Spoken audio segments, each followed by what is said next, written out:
Their eyes widened and they turned back to witness another shock. Weakly whispered, "Why?"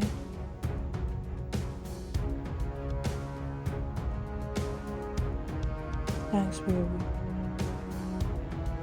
Fully armed police forces surrounded us from all sides, not leaving any room for us to flee. They were pointing their rifles at me, and amidst all of them, there stands my love elegantly. My wife.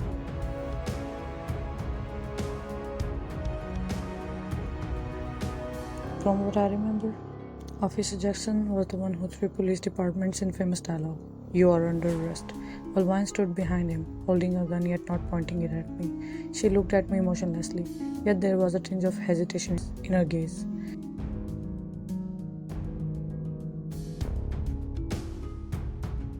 I exchanged a short glance with Jungkook before throwing my pistol to him by swiping my hand behind my back. Jungkook caught it due to his sharp reflexes and looked at me bewildered. I passed him a reassuring look and raised my hands in the air, indicating my surrender.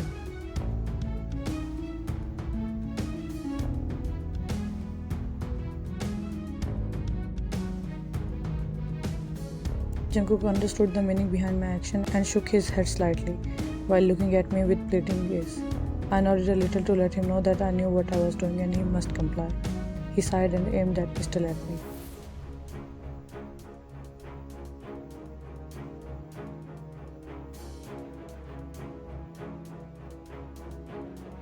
"What are you doing?" Stepped forward and asked Jungkook in a strict tone while glaring at him. "Arresting him. What else are we here for, officer?" He glanced at her briefly before returning his attention to Taeyong. "No, we are not. It's a misunderstanding," declared in her loud voice.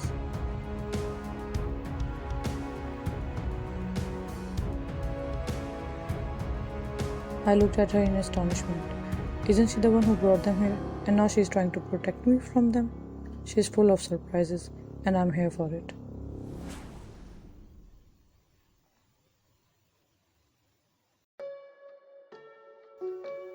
Spoke through megaphone as he was standing a little far. "Inspector Kang Wine, arrest him. That's an order. We should investigate first. It's getting late. Your family might be waiting for you, Inspector. Let's wrap up quickly."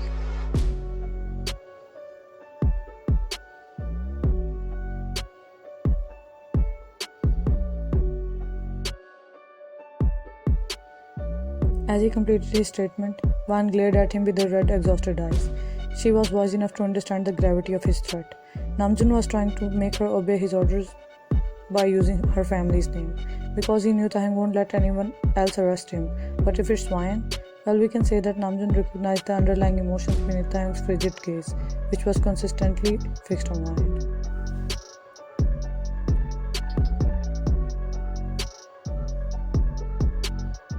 Van poked her cheek in annoyance, nodded her head while thinking, or more like cursing her own self, and took a calculated step towards Taeyong. She was oddly unalarmed, as if she was waiting, or more like giving him an opportunity to escape.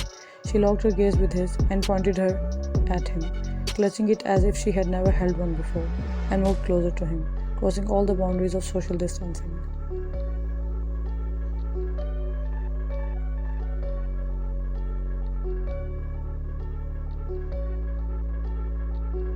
Tang still had his hands up in surrender position, yet he smirked when she stood face to face against him.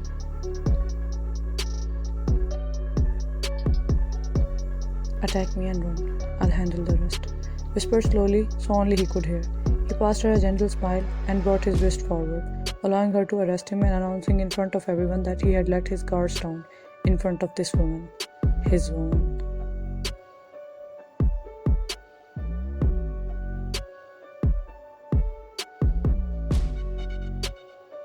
"Please don't," whispered in a pleading tone. "Please do," encouraged her to handcuff him. With a heavy heart, she placed the shackle around his masculine wrist and locked them while gazing down, unable to meet his gaze.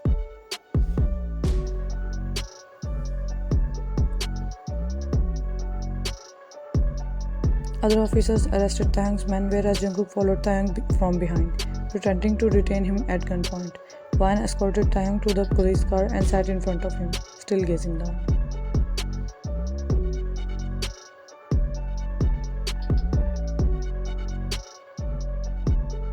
On the way. "You have a lot to answer, but I won't ask anything." Staring at her intensely. "I will answer. even if you won't ask. Raised her eyes and stared at him.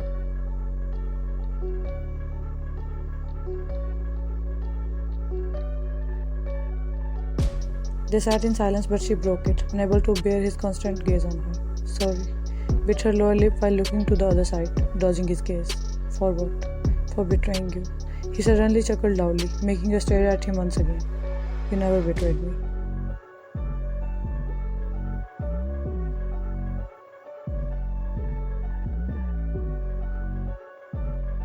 I did.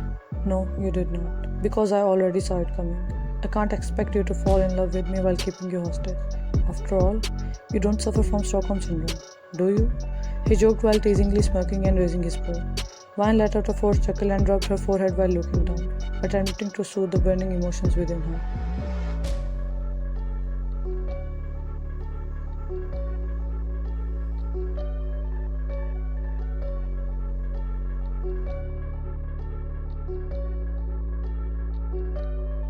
Time skipped to the police station, inside Namjoon's office. She banged her hands loudly on the table which was in front of her, forgetting her etiquette for once, and roared in her deep, demanding voice. You need to open your eyes. Not everyone wearing a badge is clean, and not everyone without one is dirty. Slightly raised her voice.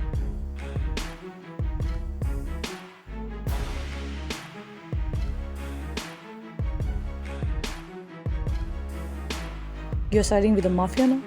What happened to the one and only honest and brave Inspector Vine, who wanted to erase the name of these mafias and their corrupt practices from this earth? I still want to do the same thing. It's just now I know how to do it properly.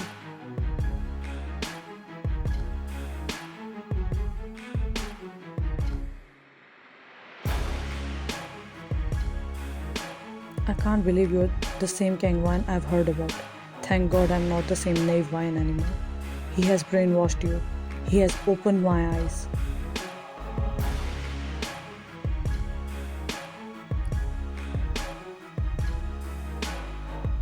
He's a criminal. He's involved in... Do I need to go on? Crossed his arms across his broad chest and arched his brow, questioning her values. He stopped human, the biggest crime against humanity that our police department had never dared to get involved in. Spat the stinging truth on his face without any remorse and hesitation.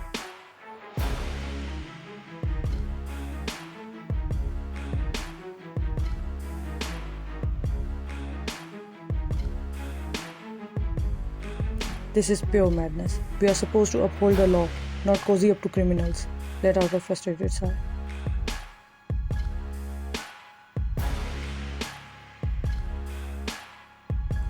You have to get your hands dirty to get the job done. He's powerful but not legal. We are lawful but not powerful. We are fighting a war out here, and we need every ally we can get. Coldly spoke, looking dead in his eyes. I can't believe I'm hearing this from you. You're crossing the line and I will not be a part of it. Shook his head, denying the idea.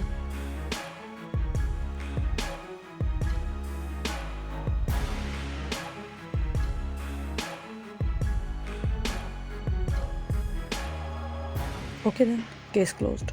Saluted him professionally and was about to leave the office when he interrupted. What are you going to do now? None of anyone's business. Spoke without any fear and exited the office.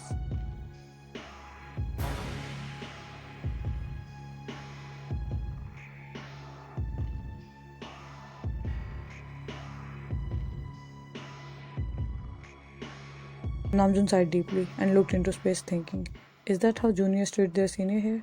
Or is she the only special case? He shrugged off her words, thinking that she must have gone insane after being locked up in a mafia's mansion.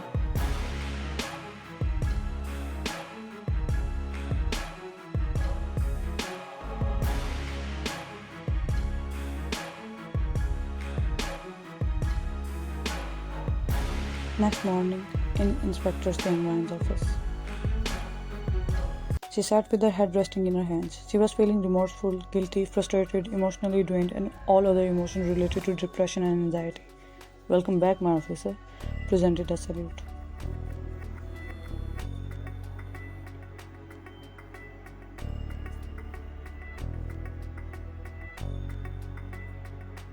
Raised her head and smiled weakly. Hobie, I missed you. Whoa, hold up. Where's my iceberg bestie? They are right, he changed you. You too? Leaned back on her chair and inhaled a deep breath. Never. I know whatever you do, you must have a solid reason behind it, and I fully trust you.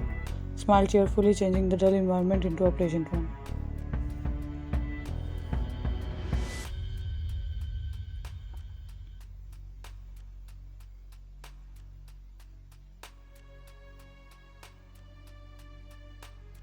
Vine smiled genuinely, but it quickly faded as she caught a glimpse of the person who had just entered the room after knocking once. Good morning. Indeed, it is. Sarcastically spoke. You have got a casual way of greeting, tried to joke.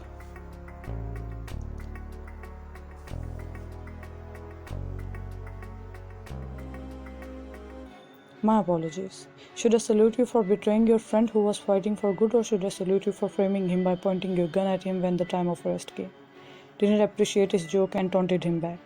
I have my own reasons. Oh, please, don't hit me with your old dialogues. Okay then, let me ask you. Aren't you the one who betrayed him first and ruined his good work? Finally taunted her back.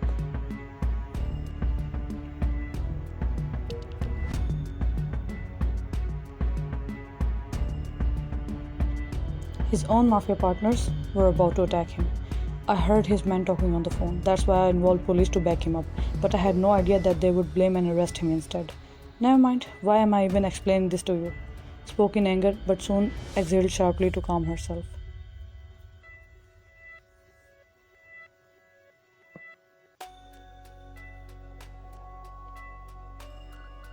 Jungkook remained silent, so Vine turned her face towards Hosok, who had been quiet all this time. Where did they put him? Asked Hobie as she could not see him in local cell. Interrogation room.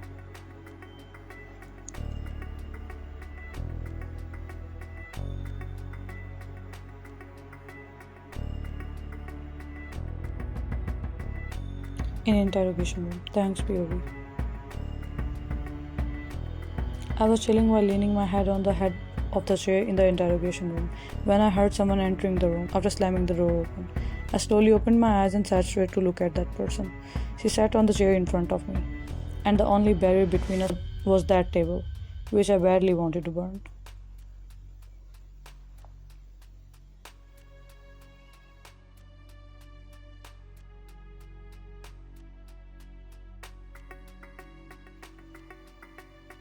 Run away, just like the last time, or use your resources to get out. Not in the mood. Shrugged his shoulders, showing his careless behavior. Why are you doing this? Frowns. Can't leave you. His stubborn side on full display.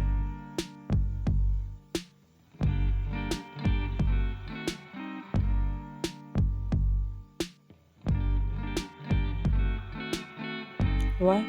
Tilted her head in curiosity. You know why. Made her think about his uncountable direct confessions of love. Please understand my situation. Trying to persuade him. I'm understanding your situation. That's why I'm letting them do whatever they want to do with me. You don't have to.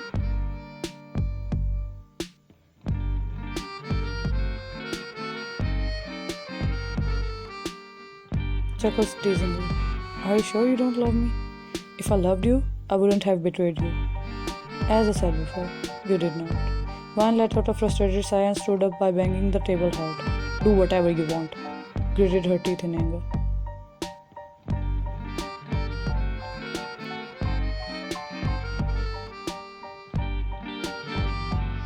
She stormed towards the exit, but halted and spoke without looking back. If you can still contact Jimin, which I know you somehow can, then tell him to investigate about your man named John Smith. He's not your man.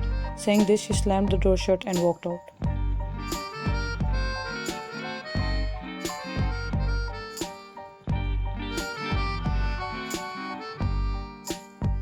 So, she was awake when I kissed her, and she did not kill me for that. Thank you, God, for answering my prayers. Expressed gratefulness by looking up to the sky and smiling in delight.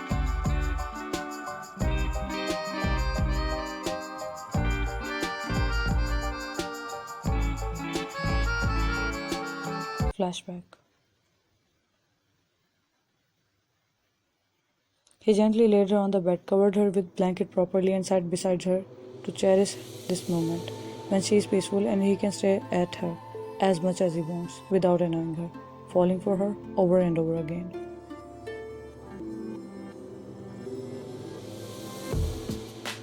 Vine's POV, thinking while pretending to be knocked out. Please don't stare at me. I can't pretend to be passed out for too long as I'm not a good actress. Thank goodness I saw some powder residues floating on the top of that juice as he did not mix it well. That's why I stopped, put the glass back on the table, slid it a little far from his side, grabbed another glass of juice that was already on the table, and drank it all in one go. Then I pretended to lose control over my body, and by his reaction, I got to know his intentions. So I acted like I had fainted for real.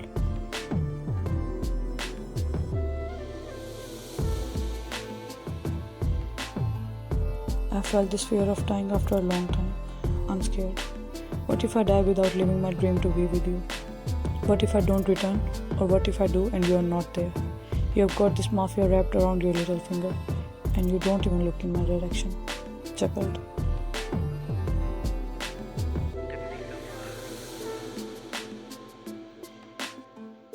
Is he going somewhere?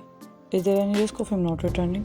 I slowly moved my hand in my pocket under the blanket and pulled out that cracked bracelet that Jackson had sent to me through Hannah.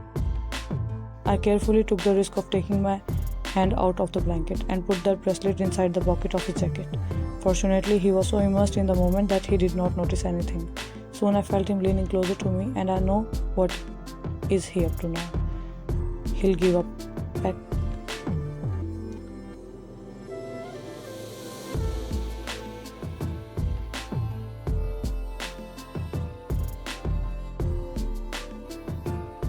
I should take a goodbye gift. I deserve it, don't I? Whispered slowly. I felt his hot, minty breath fanning my nose and tickling my lips. Oh no, me. What should I do? Should I slap him? No, he sounds sad. So I'll let it slide this time, as it's not like I hate his woman control.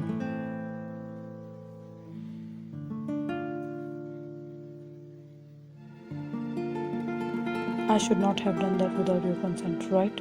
Apologetic expressions. But what can I do? I'm a bad guy after all. But I promise, next time I'll kiss you after taking your permission. And I'll come back in the hope of that next time. Is he regretting? Will there be a next time? And are you doing gang wine? Don't break your damn character. I kept mentally scolding myself until he left the room after saying.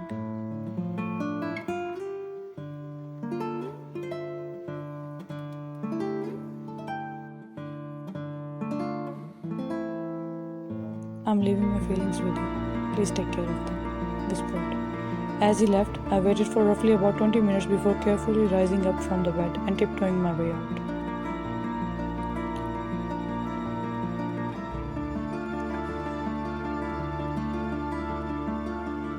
I was about to cross the living room when I heard a manly voice coming from the lobby. It felt like someone was talking on the phone, or more precisely, that person was giving instructions to someone. It's Taehyung's man. He must be talking about where Taehyung went. Mumbled to herself and moved closer to hear properly, while hiding behind a pillar.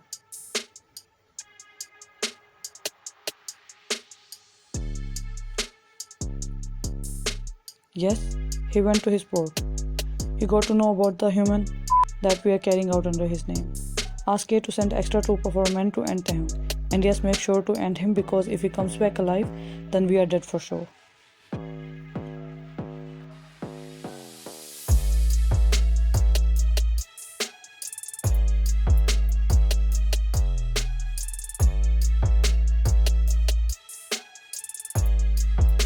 My eyes widened as I heard their plan and recognized that person.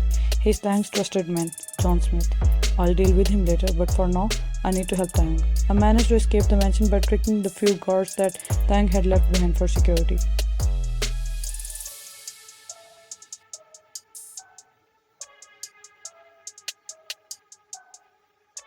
I took a cab to reach to the police station and saw our police force rushing out of the station, fully armed. They stopped after spotting me, and Hobie approached.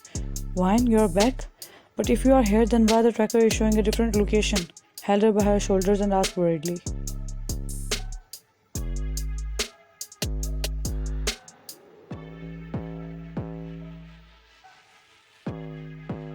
The mission you gave me is about to get accomplished, but we need to hurry up. Follow that tracker and reach to the port. We don't have much time. I hurriedly ordered them, and all of us left for the port while tracking the tracker. But when we reached there, they misjudged the situation, and Chief Inspector Namjoon ordered Taehyung's detention without any more investigation. No one listened to me, and me trying to help Taehyung became a huge mistake from my side. I should have known better.